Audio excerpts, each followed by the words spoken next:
All right, so I've made our curve for our muffler. Fits perfectly. We are going with Hooker Aero chambers because they're not a Flowmaster, and they actually make quite a bit more power than a Flowmaster, and they don't sound as horrendous.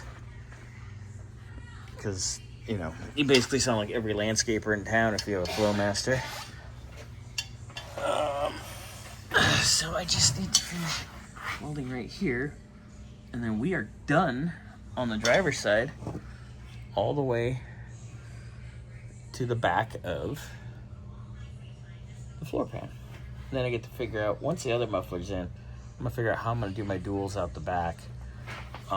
We are gonna pull the springs and shocks out so we can actuate the rear end all the way up and down and get that handled and see how our clearance is gonna be, what's gonna route where, and what is our best plan of attack accordingly. But that's a tomorrow problem.